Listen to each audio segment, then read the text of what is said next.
नमस्कार, breaking morning live world में आपका स्वागत है और मैं रोहित कुमार मिश्रा आपको दिखाने जा रहा हूं Modi versus Jinping live programme. हम आपके साथ चर्चा करेंगे लद्दाख में हो रहे भारत चीन सीमा विवाद पर।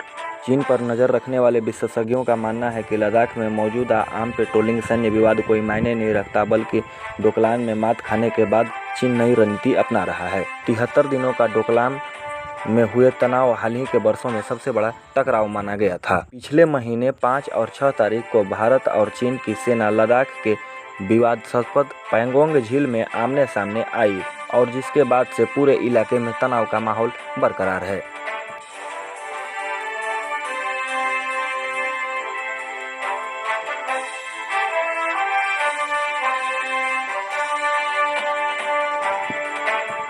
पाकिस्तान जहां हर मुद्दे पर भारत को अपना दुश्मन मानता है, वहीं चीन भी इसका साथ हमेशा से देते आ रहा है। वर्तमान में चल रहे भारत चीन सीमा विवाद हर किसी को चौंकाए हुए है, लेकिन चीन अब समझ चुका है कि यह चाचा नेहरू की 1962 वाली भारत नहीं, बल्कि इसका शासक अब नरेंद्र मोदी है और भारत की तरफ नज़र उठाकर ताकने की गलती अब चीन कर नहीं सकता, बल्कि अपने गीदड़ भभकियों से भारतीय सैनिकों को डराने की निरंतर कोशिश करता रहेगा। क्योंकि यह भारत नरेंद्र मोदी की भारत है, एक सक्षम सैन्य क्षमता वाली भारत है और भारत दौरे पर आए चीनी राष्ट्रपति जिनपिंग को इतना तो समझ आ ही गया होगा कि अगर चाइना ने भारत के खिलाफ एक बार भी युद्ध का निर्णय ले लिया तो भारत उसे नैशनो नाबूद कर देगा। जिनपिंग ने अपने भारतीय दौरे में भारत के कई ऐतिहासिक स्थल तथा पर्यटक स्थलों का परिभ्रमण किया है और भारतीय सैन्य क्षमता को देखने के बाद जिनपिंग यह समझ चुके हैं कि भारत अब किसी भी मामले में चीन से कम नहीं है। 1962 के युद्ध में चीन से भारत इसलिए हार गया क्योंकि उस समय तकनीकी रूप से चाइना भारत से 4 गुना आगे था, किंतु आज भारत सैन्य क्षमता के सभी स्तरों पर चाइना का बराबरी करता है। आइए मैं आपको अब रूबरू करा दूं कि वर्तमान में भारत किस नई रणनीति पर अपना कार्य कर रही है और इसी रणनीति के तहत भारतीय सेना दे रही है चीन को मुंहतोड़ जवाब। भारतीय सेना ने सीमा पर सड़क निर्माण और अत्याधुनिक हथियारों का होड़ तेजी से कर रही है। साथ ही साथ सैनिक ढांचों में भी परिवर्तन किया गया है। इससे पहले भारतीय सेना ने पिछले साल सितंबर और अक्टूबर में अपने युद्ध अभ्यासों के दौरान चीन को यह दिखा चुका है कि युद्ध के किसी भी क्षेत्र में वह चाइना से कम नहीं है।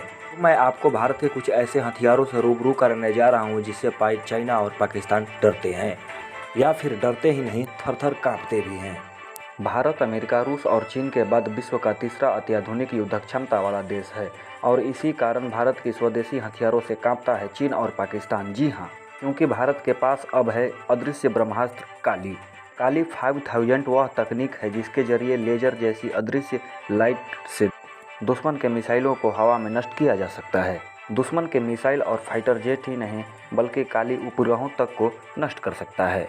यह माना जाता है कि भविष्य में इस तकनीक के जरिए विश्व में किसी भी देश पर आसानी से जासूसी की जा सकती है तथा दुश्मन के मिसाइल एवं अन्य उपकरणों को घर बैठे ही नष्ट किया जा सकता है।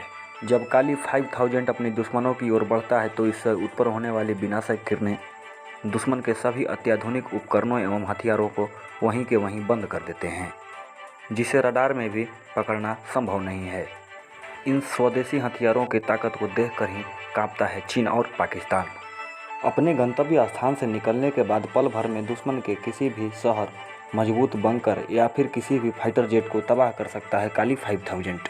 आपको बता दूं कि काली 5000 भारत में निर्मित स्वदेशी तकनीक है। इसकी सबसे बड़ी खासियत तो यह है कि यह ना तो किसी रडार में से पकड़ा जा सकता है और न ही यह अपने हमले का कोई सबूत छोड़ता है।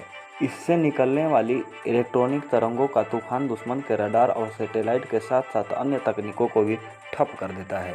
तो आपको क्या लगता है कि इन सभी तथ्यों को जानने के बाद चीन और पाकिस्तान भारत से लड़ने के विषय में सोचेंगे? आपको ऐसा लगता है कि भारत और चीन के बीच युद्ध हो सकता है? साथ जानने के लिए बने रहें और चैनल को लाइक एंड सब्सक्राइब करना ना भूलें।